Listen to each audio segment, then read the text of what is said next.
I'm Don Berube, 135 River Road. Mike Wayne, Select Board Rep. Carrie Mackinnon, Community Development Director. Kit McDaniel, 117 Page Road. Adam Sandall, I make it drive. Michael Lawton, 3 East Drive. Jonathan Petrangelo, 5 Whittier Drive.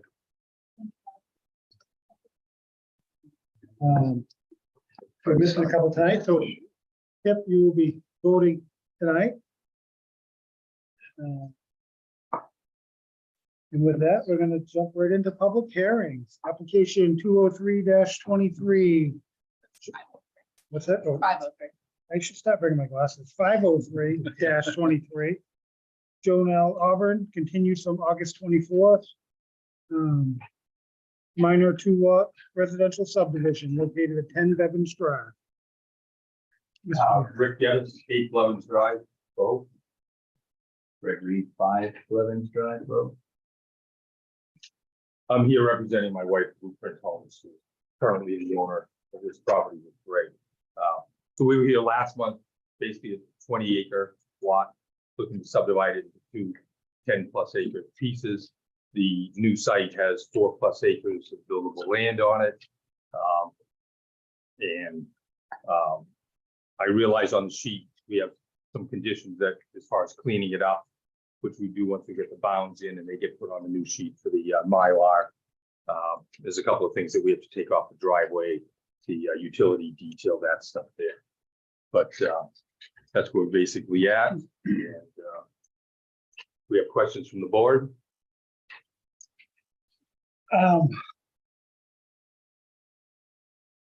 Maybe.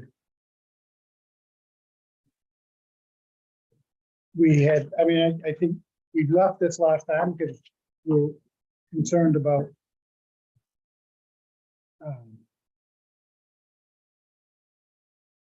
some of the other contours, which we don't. Make it a little. Yeah, that'd be great. So there were concerns, I was back in August, this back here, there were concerns about potential future wetland impacts when or if the site is developed in the future. But at the last meeting, the board came to a consensus that those impacts would be considered in the future at that time with the CUP application when those impacts are proposed. And right now you're just considering the subdivision itself. So That's what we wanted to be asked to see the extent of the wetlands farther up, because we were looking at where the driveway's got to go, and we understood that the wetlands pretty much ended almost right where the property was. And so if the driveway kind of skirted that area, then the wetland impacts didn't seem as significant. I think that was where we left off. Correct. And we have discussed with an engineer, looking at putting it where we discussed.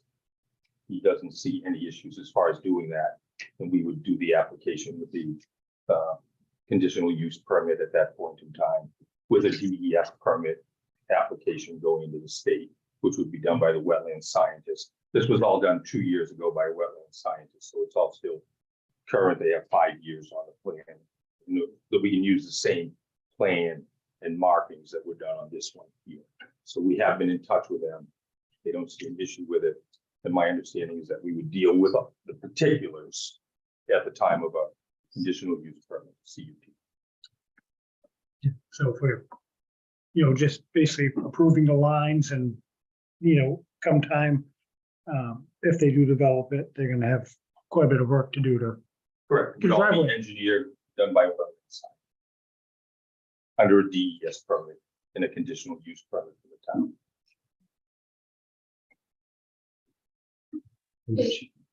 There's the note about the missing checklist items is this here. yeah.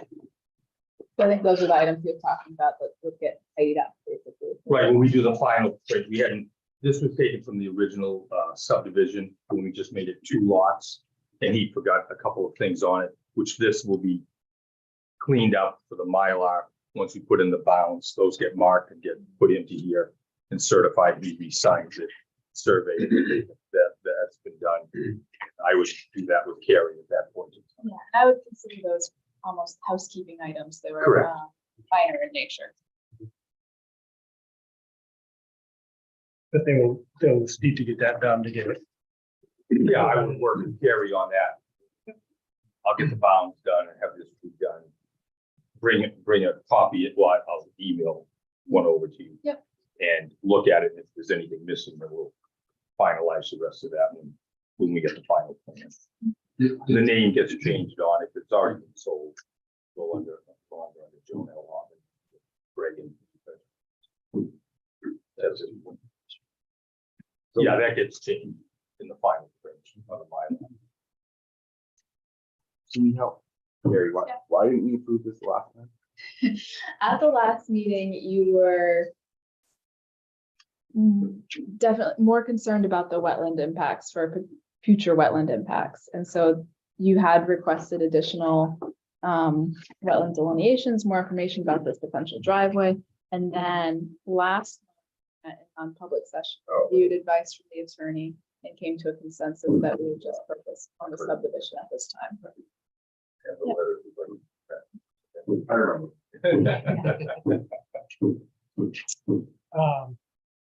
This is a public hearing. Right, we're ready for that, right? Mhm. So this is a public hearing. If anybody has any comments on this, I'll open a meeting. Not seeing any, I'm gonna close the public hearing.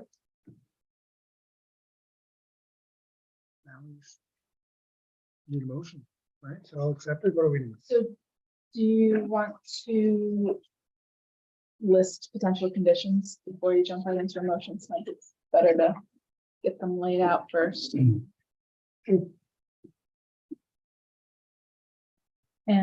I don't believe there were any waivers requested.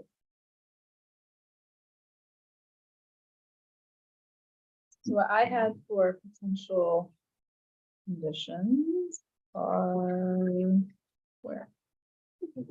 Thank you.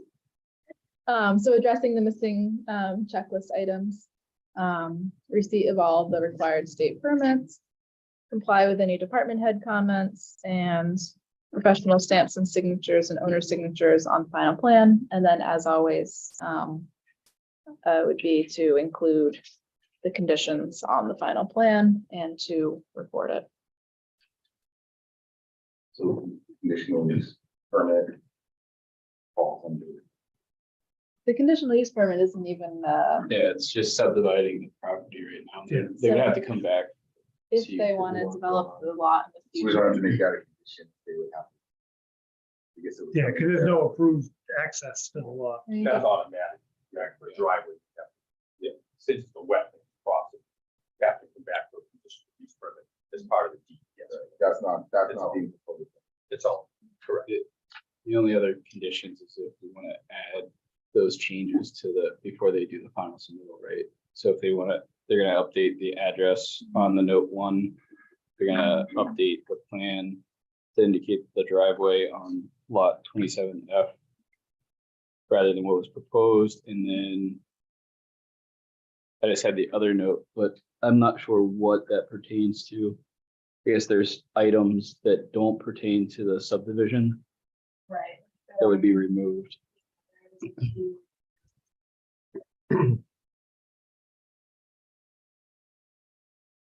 Yeah, about a wetlands permit, but that was for the previous lot. So there's just a few things that just Yes. aren't relevant to this subdivision. And that would all be changed on the bylaw. for the final. So then you would, Yes.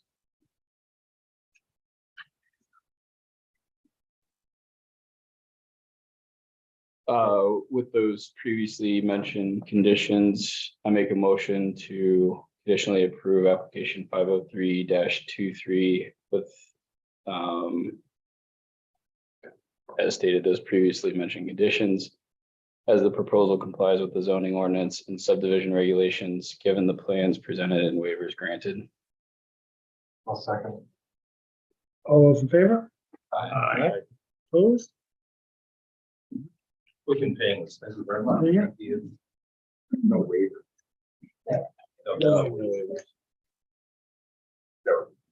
Good evening. Hope you get out early.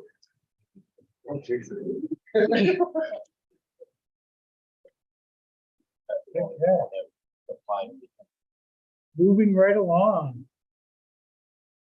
Application 204-23, Bow School District, site plan review for Bow Elementary School addition and renovation project, including an addition of 8 new classrooms located at 22 Bow Center Road, map 19, block 3.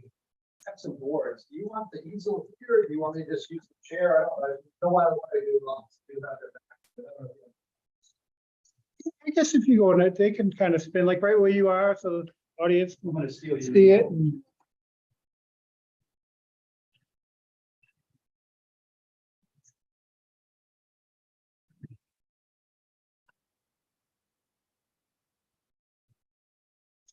Like a gray spot. While he's getting set up, I will just give a little bit of an introduction if that's okay. Yes, that'd be great.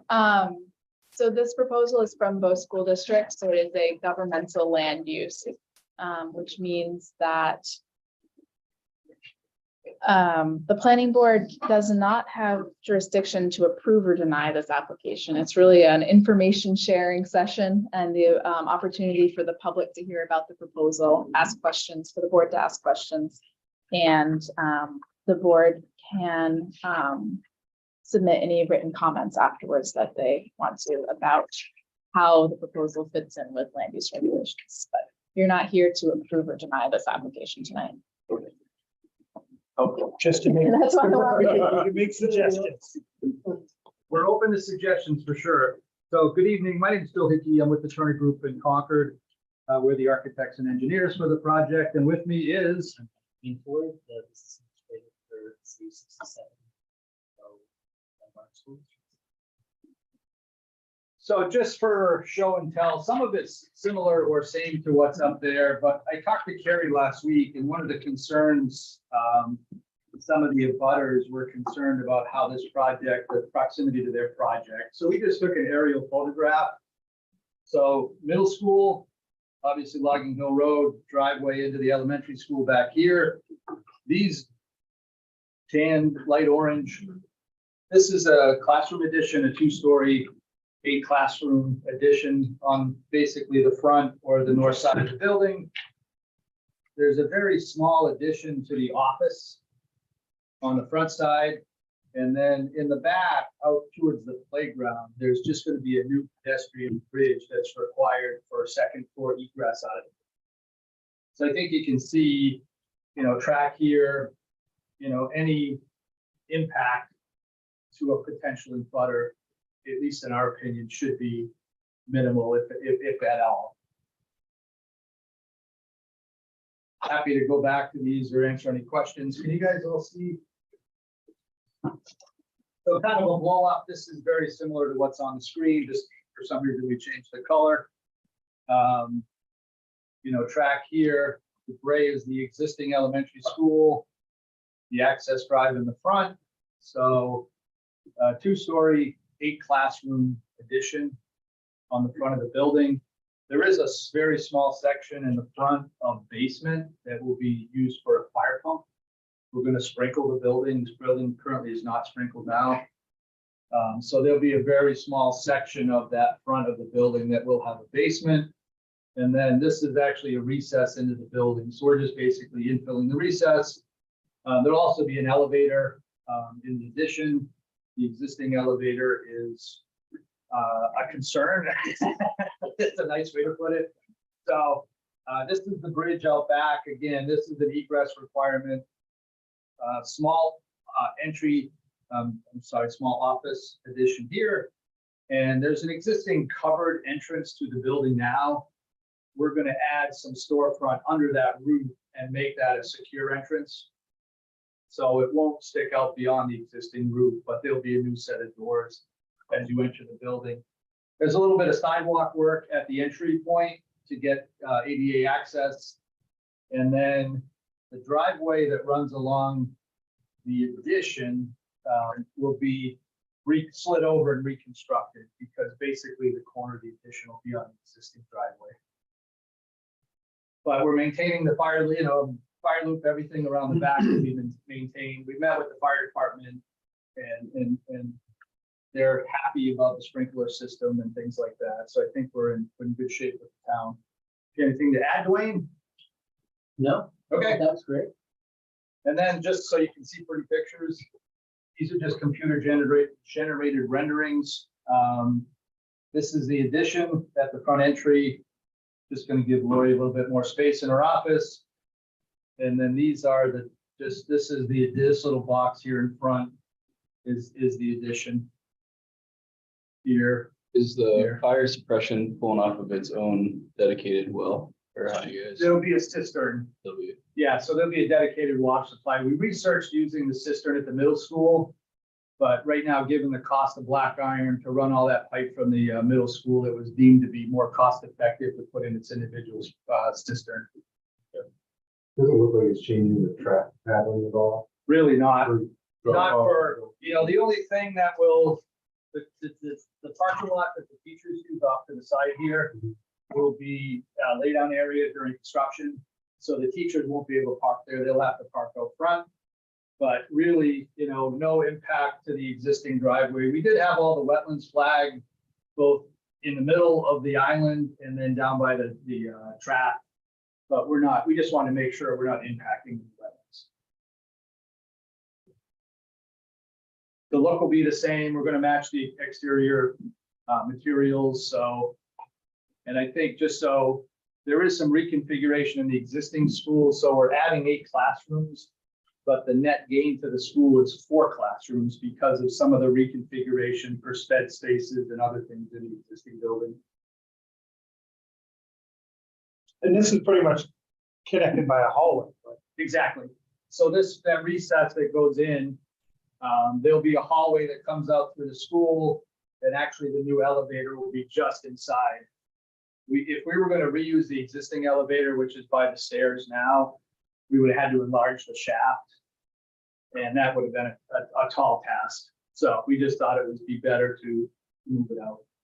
Yep, will that other elevator get discontinued? or- Yes, we're gonna infill it and basically use it for either an active closet or a storage closet or whatever. Yeah. And there is a bridge, I think it's here, it's just not shown, that comes out of the existing library. But you can't egress a space through another, you have to have a dedicated hallway. So that's So gonna that'll come stay, out of the hallway. and we're gonna put a new hallway here. So the egress will be direct out.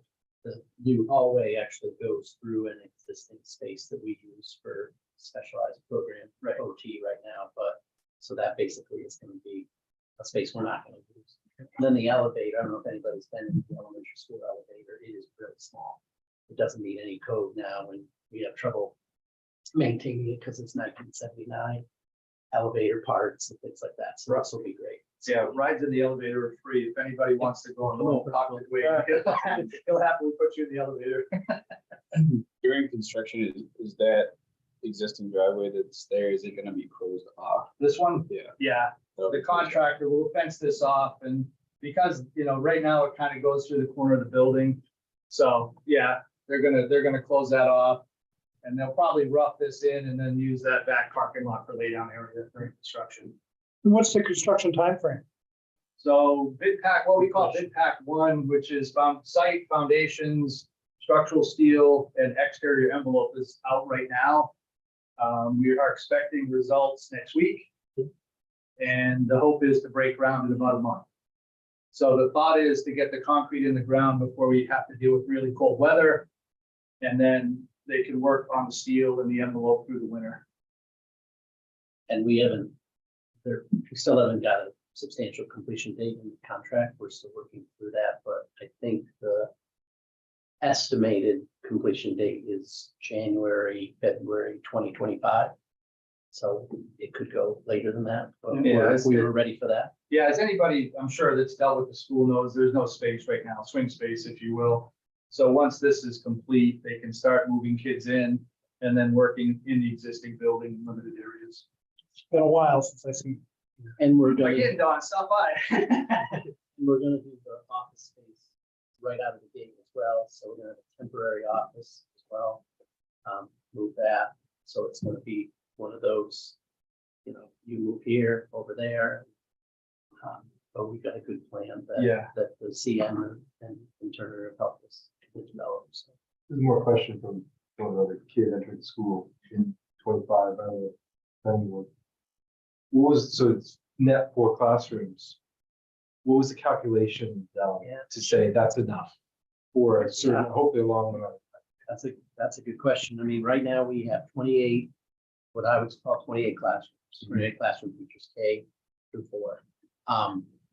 Based on enrollment, our enrollment projections, 28 classrooms is what we think we need for at least the next few years. Now, if things change and we need more, this year's kindergarten class was surprisingly low for us. We thought it was going to be higher. It's actually 89 students. We thought it was going to be over 100, 110 was our projection. Is that an anomaly, or is that going to become the new, kind of normal? So we've got some built-in space that we don't need right now. Our biggest thing was we have segments of our population, our neediest population, being taught in, old closet, all the classrooms. People are, we have, our reading specialists and math specialists are 4 to a classroom right now. It used to be a classroom. We're going to get spaces for them.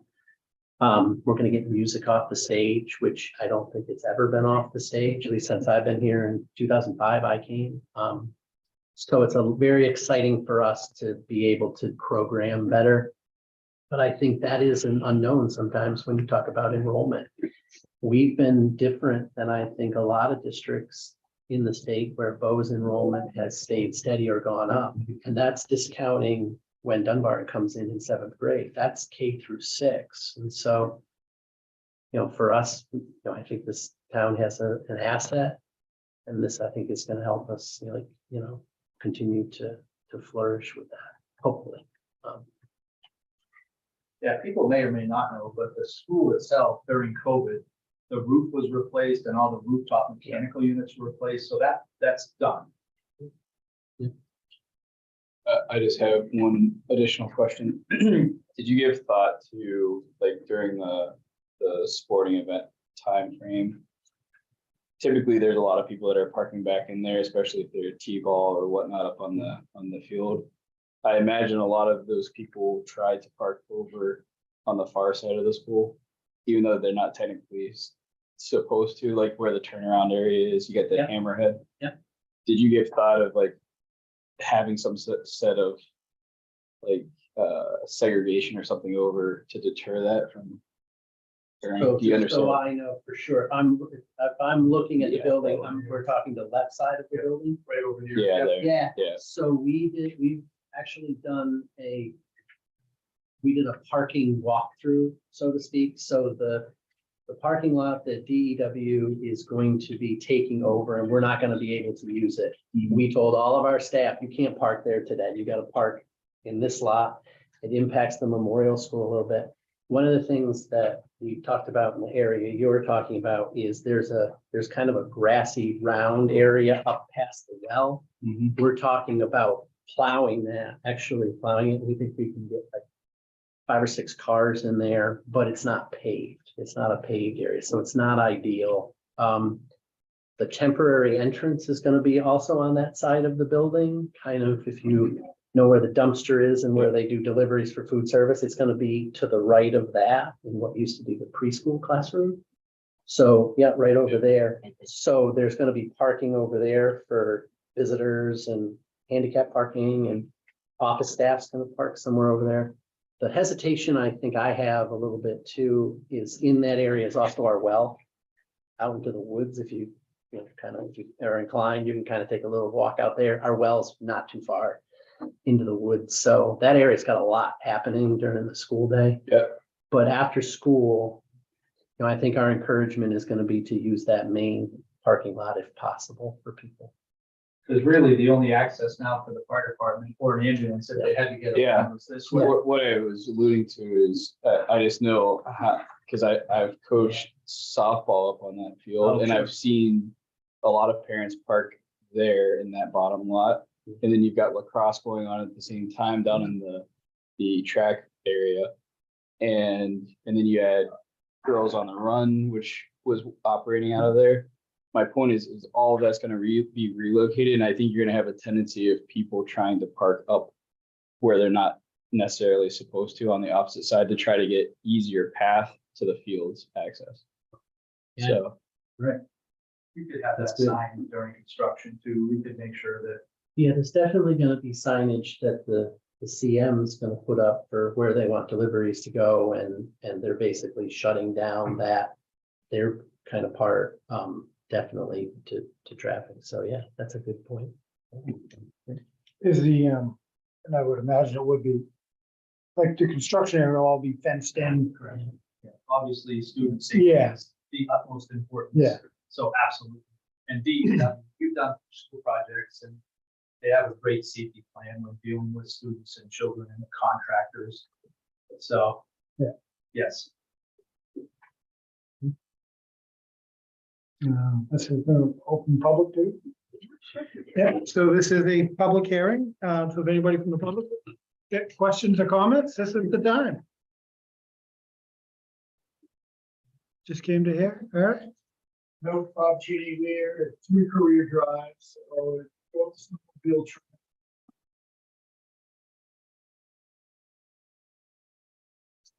This, this, sure.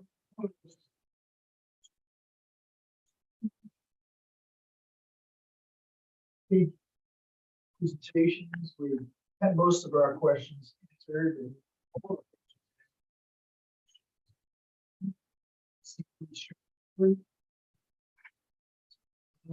Kids have been in this school. Certainly time to have a few questions.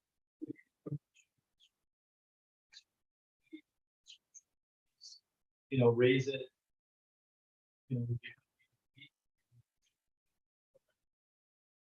No, we understand that town has regulations on what you gotta do.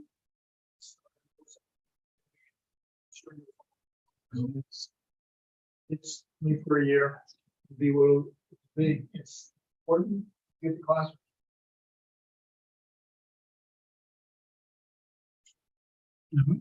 So I want to thank you for putting together that Oh, you're plan, welcome. because we heard from a few other abutters Sure. who weren't clear on where it was gonna be. We So I can send you a think that's really- PDF, Carrie, if you had other concerned butters, you could email it to them, if that would be helpful. That would be great. So, no other questions in the public? All right, I'm gonna close the public hearing. Board get any other? The board wished to make any formal comments to the school district about this application. Does the building have an emergency backup system now? Power? Generator? Yes, It does not. it does not. So, No, it does not in that. Yeah, we have construction meetings every other week. And one of the questions on the generator and local fire has been great. I mean, they've been super helpful. Was whether the suppression system needed a generator. And so we went to Unitil and I learned. yeah, all there's this a stuff. stipulation in the code, There we go. if you can prove through your utility that they have reliable power. And that's Yeah. one of those magic That's words. one of those crystal balls. Mean, years. And they determine, has the power been out for an extended period of time at this location? So Well, it's based on past history. we own the feeder between the pole and the building, right? Right. And we lost that feeder some time ago We did. and it was out for a number of days. It was. But so the letter from Unitil was, yes, you do have reliable power. So in conjunction with local fire and state fire marshal Right. with Bill's group, it was determined that the suppression system doesn't need a generator. Now, local fire asked for us to upsize the cistern and make it bigger, because if they show up, they can draw out of the cistern. So instead of 20,000 gallons, it's 30,000, which is fine. We're ready to do that. One of the things that we talked about was adding a generator to the building that did more than just the suppression system. But because of where the power goes into the building, it would have been in the back of the building. The cistern and the suppression is in the addition. To run all that and hook everything up was pretty cost prohibitive. So the building is not going to have a generator. So long story short, that building will not have a generator. We do have a hookup from that incident that you said, so we Yes. could bring in a portable generator, plug it into the building and run the building that way if we wanted. Which is a. That budget thing, Mike, you know. No, I know it costs money. It was just a question. I know we have lost power in the past. It was out for an extended period of time, Right. blah, blah, blah. So Yeah, I mean, one of the things that is on our list, it just sits there and it's kind of a debate in our offices is whether or not we turn the power to both of those buildings over to Unitil. Rerun everything, they take over the transformers, it's to their specs, and then we kind of just wash our hands of it. But that, as you can imagine, is also a significant project because the way that the power comes in from the road, it goes underneath the memorial school, It goes Yeah. right under the slab. Yeah. Sure, you would do that today. It comes over to the building, past the track, goes around the elementary to the other transformer. We own both of those transformers, and so that's a pretty significant project if we decided to turn it over to So them. the power line actually went underground under part of the track. Under It's the school. Under Under the school. Yeah.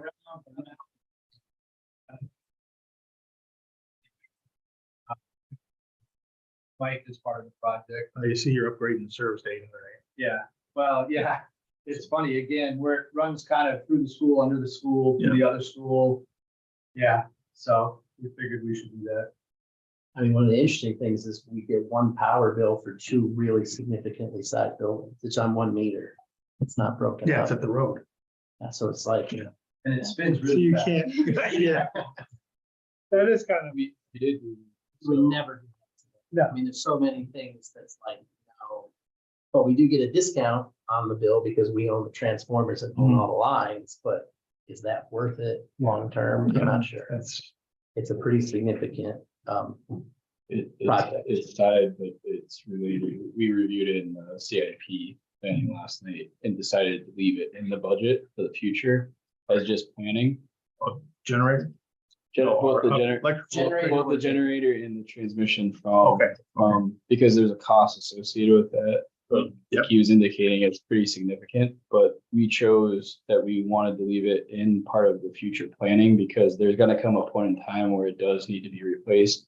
And at that point is the determination of whether you invest in replacing it and keeping it or investing in turning it over to Unitil. So that was kind of what our guidance was.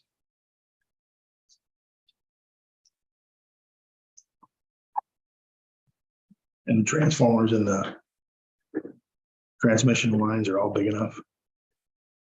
yeah, so. Transformer doesn't meet code anymore. It's too close to the building and the Yeah. door's in the wrong location. So there was a lot wrong with that too.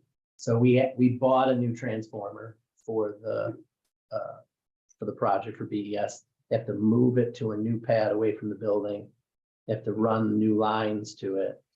I've been told that's a pretty big deal. I feel like it's gonna have to be shut down. Right. So as you can imagine, when we shut down the elementary school, we shut down the memorial school as well.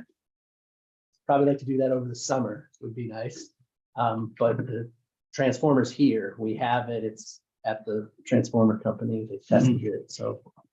Things are happening. Yeah, we had one before, but they sold it.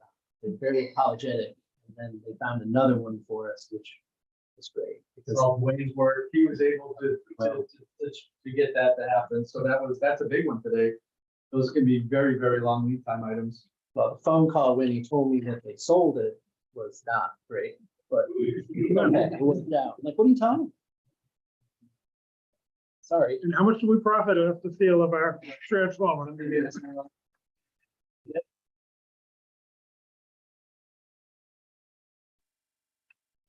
Okay, anything else? The planning board may issue non-binding written comments relative to the conformity or non-conformity of the proposal with normally applicable land use regulations. Do you desire to issue any comments? No. Sounds good to me. Way to go, great job. Sounds like you're on a good track. We're on path. Appreciate you sharing the information. and Happy to. Making it happy available. to. for And the again, public, so that's- You guys know where to find me, but if there's any concerns, comments, questions at any point, please holler. And I'll see you on the 30th. Yes, it's groundbreaking. Yes. Groundbreaking on the 30th at 10 a.m. Yep. That'd be fun. 30th of October. October. I don't know if it's gonna be a bucket of sand, Dwayne, as they determine.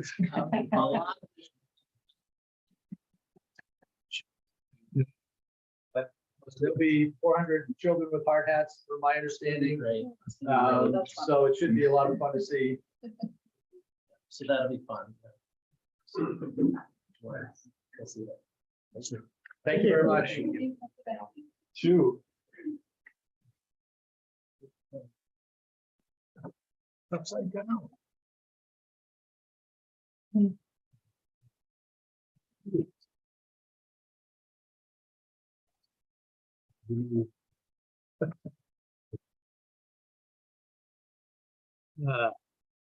Okay. So I see we still have guests that you would fully about that were here quite some time ago. Yeah, so do you want to bring that up now? or- Sure, let's, All right, so not on the agenda, but I said that we could at least explain the situation to you under kind of other business. In 2015, so everyone put their memories on. who was there in 2015? I know Don. I was. Sorry, that's And I know Sandy was on the board then Yeah. too. You approved a site plan application for JJP Realty at 852. I'm gonna look closer so I can hear you. Okay, yeah, sorry. It's at 852. I think that's the right address, right? 852 Route 3A? Yes. Yeah. 52, Route 3A. So actually, before we get too far, could you just get your name for the Yeah, record? my name is Steve Pellegrino, my wife's name is Cameron. And, Is it Pellegrino or E with an I or no? oh, Okay, in the old documents, it was with an I. That's confusing for me. And what is your address? 852. Oh, Could you share your home address? Oh, I'm sorry, 65 Hawthorne Drive, Bedford, New Hampshire. Can you spell the drive? We don't need their address if they're not. in town. HAWTHORNE. That's fine if they're not in San Francisco. So I'll just try to give a little background of where we're at. So the planning board approved the site plan with conditions. It's next to the golf cart place. which Usually everyone starts nodding when I say that. The site plan, Dario and the golf cart. Right next to the golf cart, yeah. Yeah, In between just Dario off and, yes, Dario's the residential. Yes, got it. and the site plan was for an auto sales Automotive facility. facility with a outdoor display lot. So it was approved with conditions. That was the period in 2015 when the Merrimack County Registry of Deeds stopped recording site plans.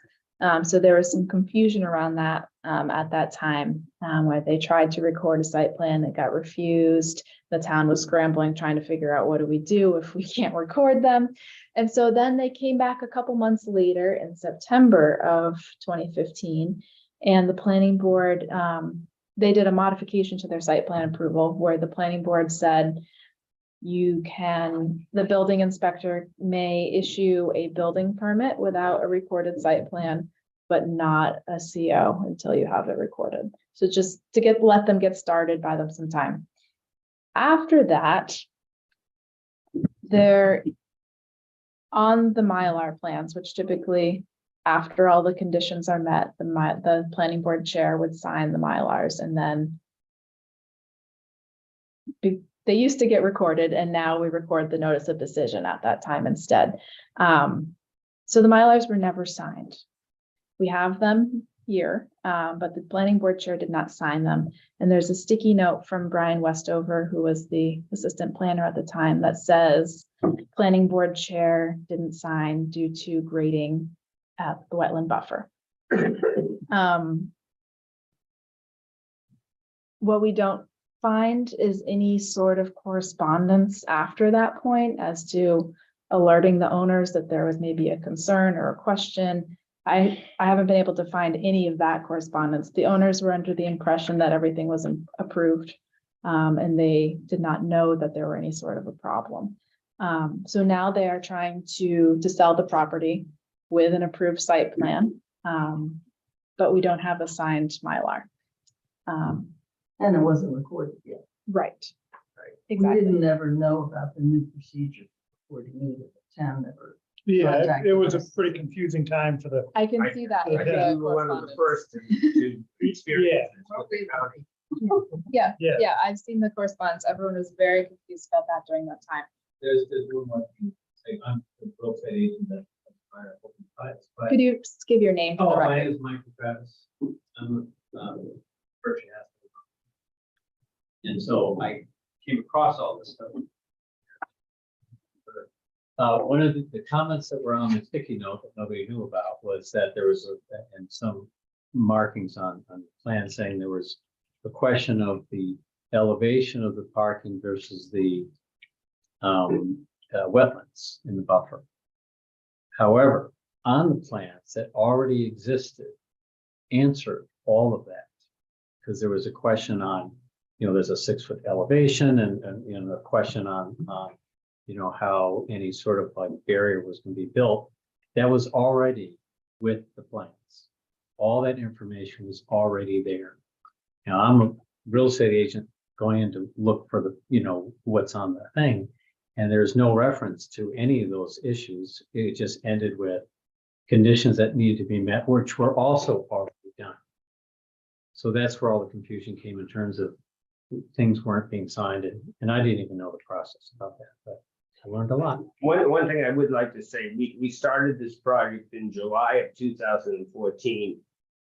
We didn't get approved until June of 2015. And then we didn't get the final letter saying we could pull a building permit until September. So it was about a year and 3 months that went by.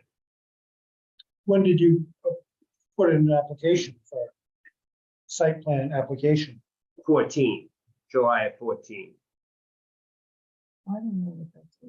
That's what you told me, it was 2014. When we started, Right. yeah. with the Yeah, but town. was that, I'm kind of curious, started and when you actually put in Right. I just trying to figure out how it would take that Planning long. board in September of 2014. And it just That kept was- going back, with questions and answers. Mhm. But we answered everything. I mean, this was what our design engineers put together, listing all of the buffers. And that's the whole ream of paper. Yeah, I'm not gonna print this for I you. don't think you'd be here tonight if the county had recorded this, but they decided they couldn't store or whatever the reason Yeah. was. But then the town never notified us of, oh, you haven't gotten recorded yet. We have to send you now. I know the procedure, I think Harry said, was you send a letter to me that I then take up to the county and get recorded and bring it back. And you send me another letter saying it's done. When did you finally come out with a uniform code of how to do it? I mean, we received the approval in September, but what time after that did you? When did the town come up with the new Don't- procedure? I don't know the answer to that. I could try to dig through all No, that it's to not find very- out. I but mean, part of all the staff has, no, gone. I mean, that was, you dealt with Bill Clubbin then Yes. probably, which, he was left not that long after, I don't remember what year, but we had, a planner that was here for 3-4 years, and then last year was really ugly. We had just Ginger for a little while. So we're There's a here new- tonight to ask the board if we can get some kind of type of document to record now that we can record something. So what I'll share is that I have reached out to the town's attorney. We had a conversation yesterday, just because this is such an out of the ordinary situation, right? To review with the town's attorney and just some direction on how to address this. He's just as confused as I was. And I sent him all the documentation. He's reviewing everything now, and we don't have an answer from him yet. So my recommendation is that the board would wait to hear back from the town's attorney before taking any action. But I had told them Time that marches on. we would at least introduce the subject to you and make you aware of what's happening. Yeah, I mean, like, I wasn't chair at that Right, time, right. you know.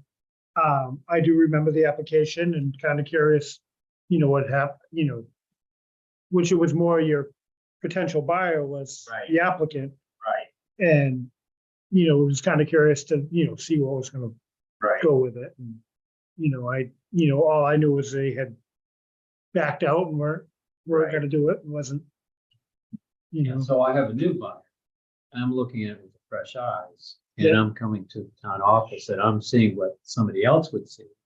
Which is the last communication was everything's approved except these two conditions. And the two conditions had to do with driveway permit and a septic. Well, those had already been done months before.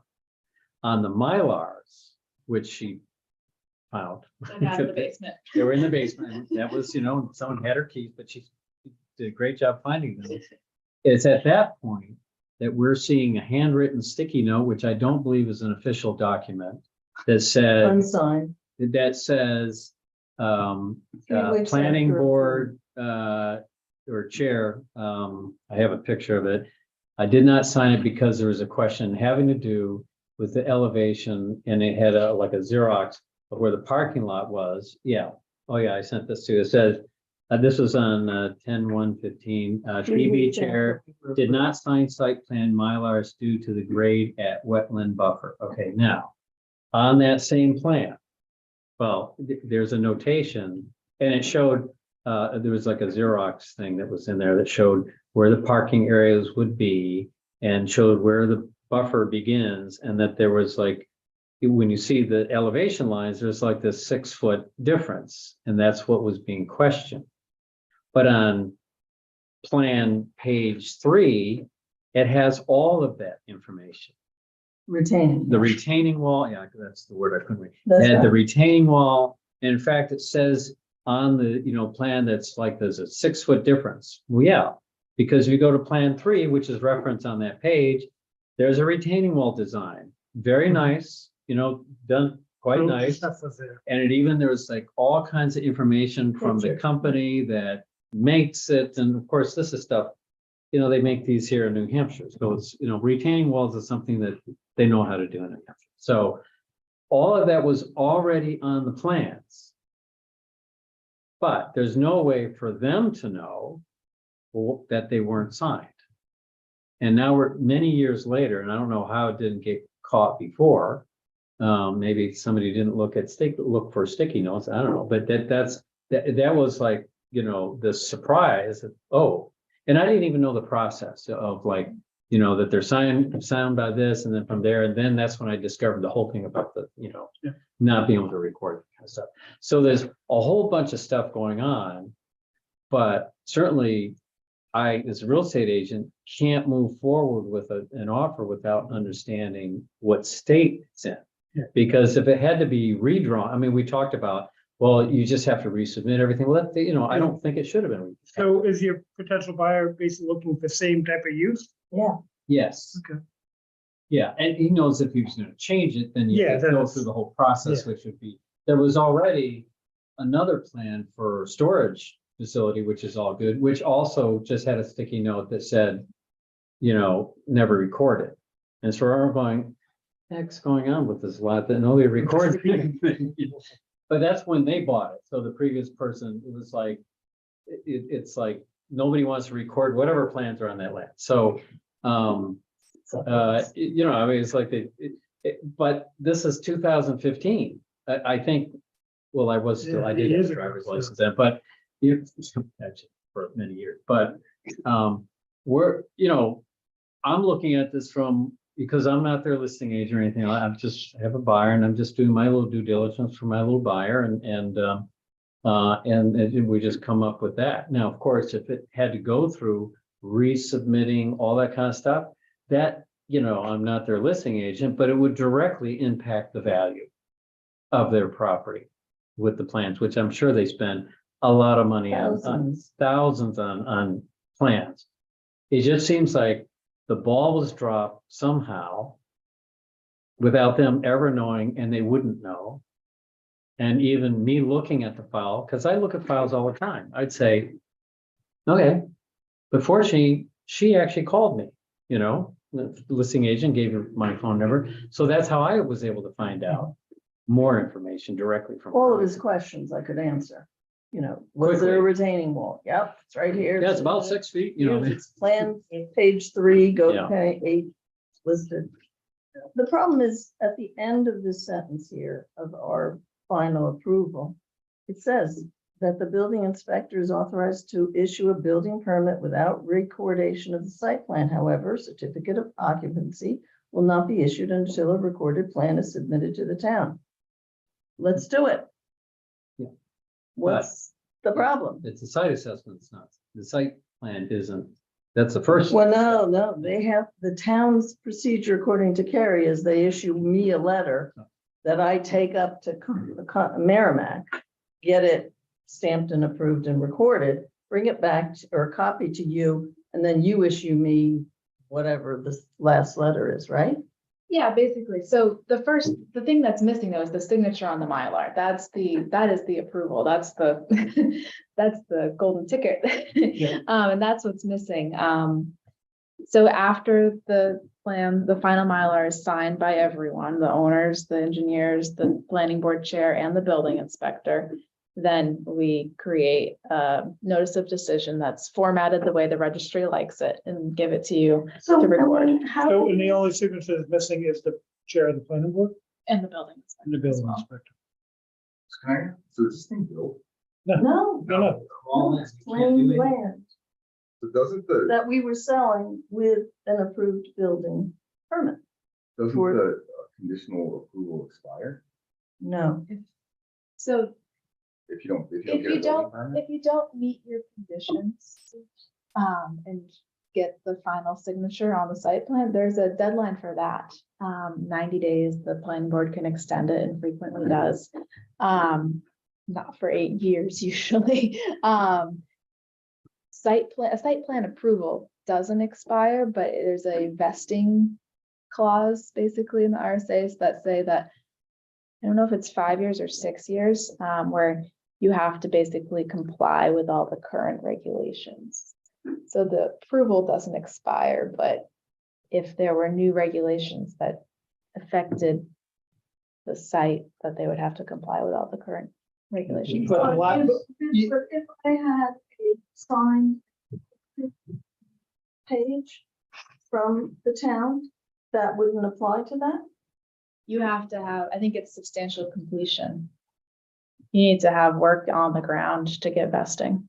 The problem here is though, this is the last document Communication I had Communication. from the town. that has nothing, no information, no discussion at all about the issue about the retaining wall. And the fact of the matter is, the retaining wall information was already in your hands, okay? So, but because it's such a significant thing that is being said, that's why it's not being signed, from the standpoint of even the town, there was no way for me, them, anybody to know there was a problem. Right. And so all this time passed, which is unfortunate, but it seems like this is an error from the standpoint, because there's still nothing here. This is the last communication, and even the conditions here had already been met months before that.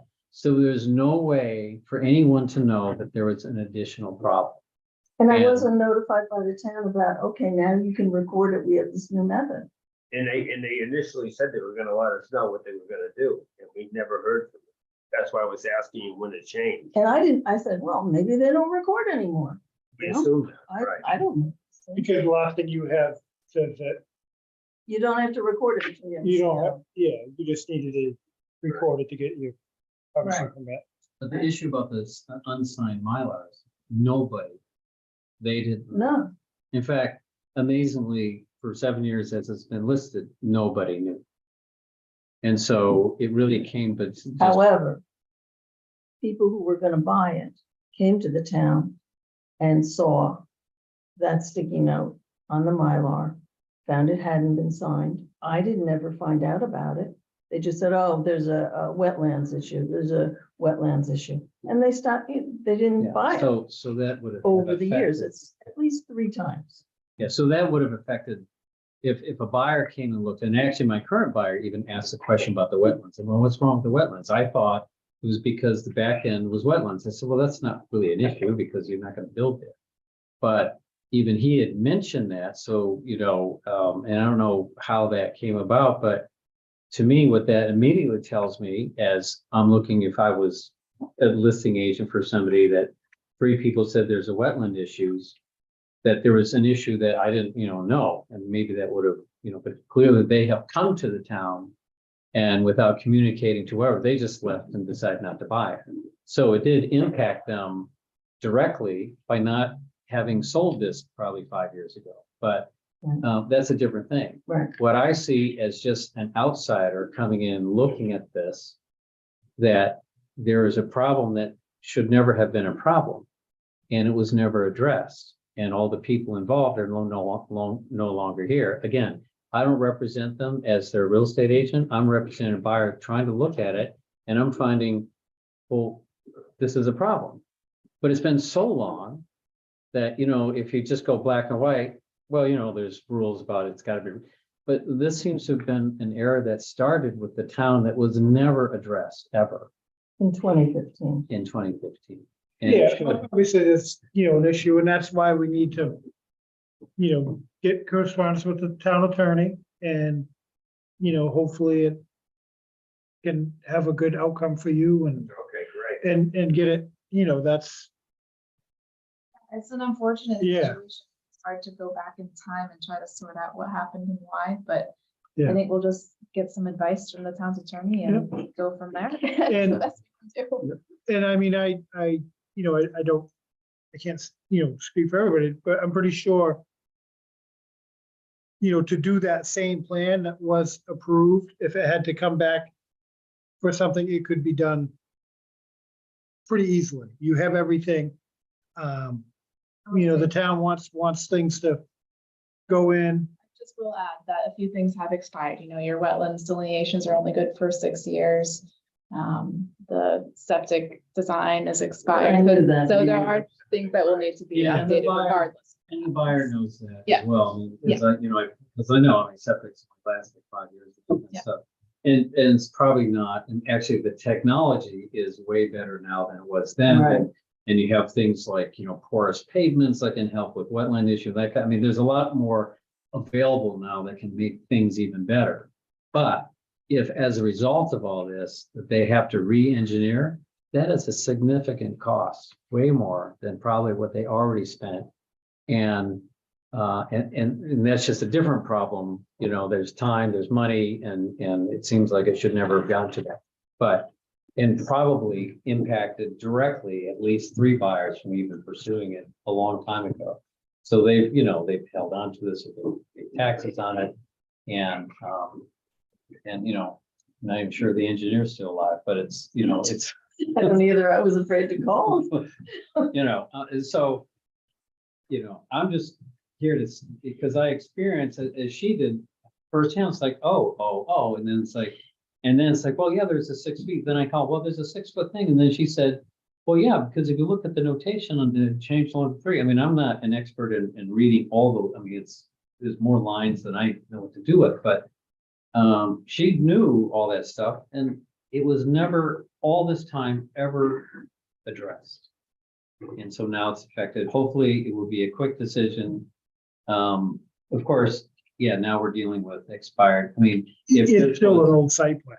It's an old still site 8 years plan, old. but had it been corrected at that time, it could have been sold with a relevant, Current. a current septic plan, which would have added value or been more of that.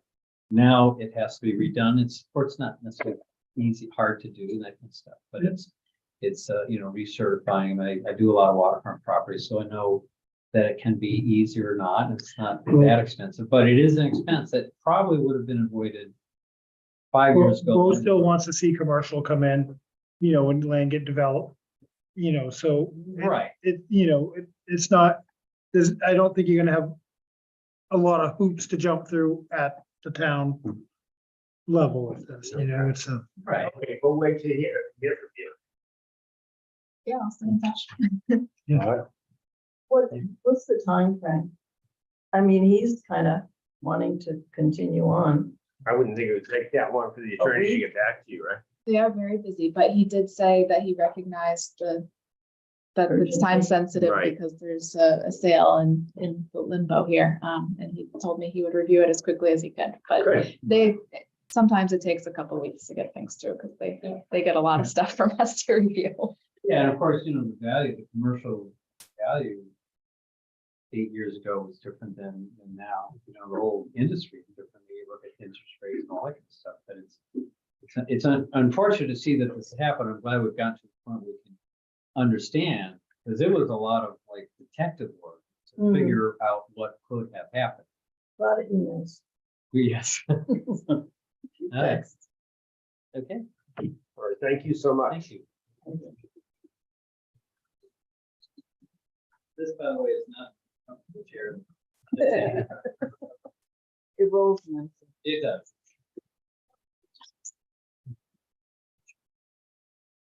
Thank you. Thank you. Okay. We don't have any old business? I do have one other little thing just to mention to you folks. Somebody came in from a landscaping company that's working on the Amber Bow project on Dow Road.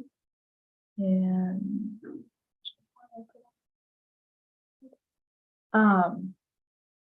they are proposing a few changes to what was approved in their landscaping plan. To me, they sounded relatively minor, but I just wanted to kind of present it to you folks, and you can let me know if you want to see it as a full-blown amendment or if you think it's acceptable.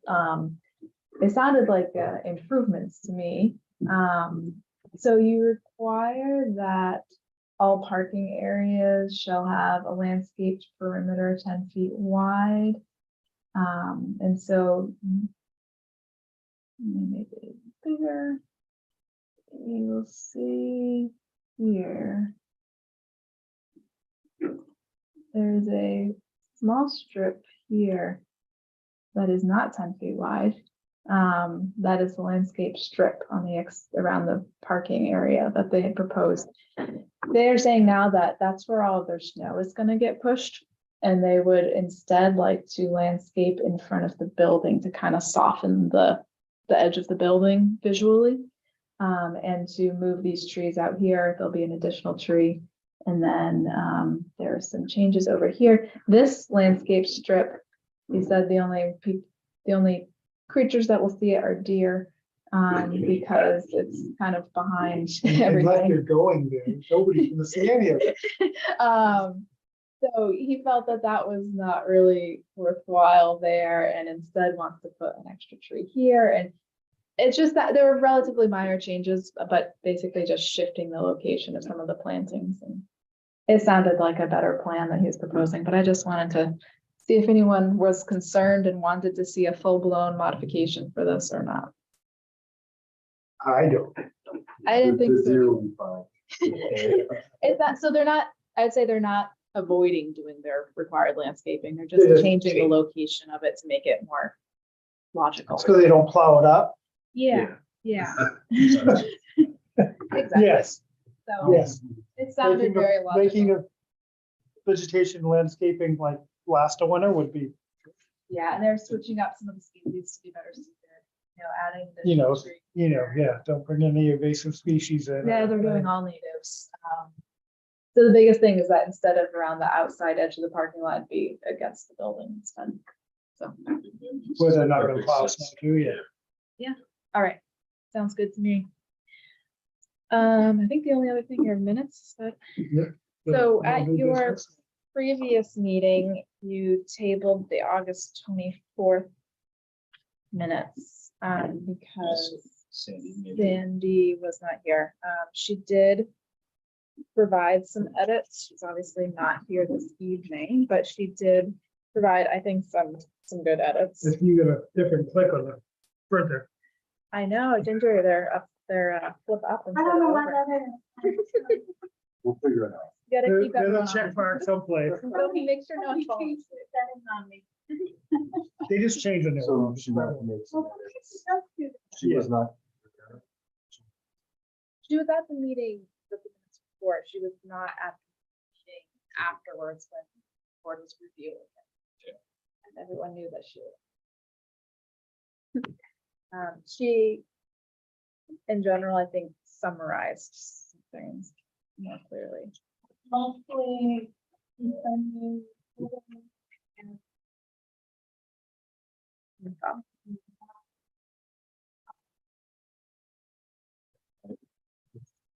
I had read,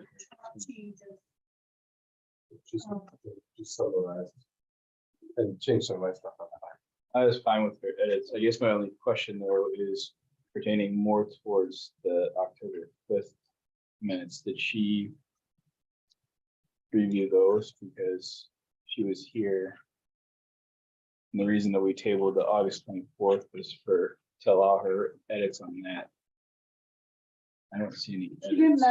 She did not submit edits to October 5th. I would say October 5th was more of a workshop meeting. So I understand, but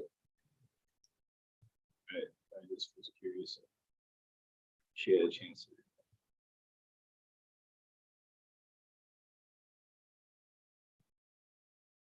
Because in that case, Kip wasn't here for that one, so.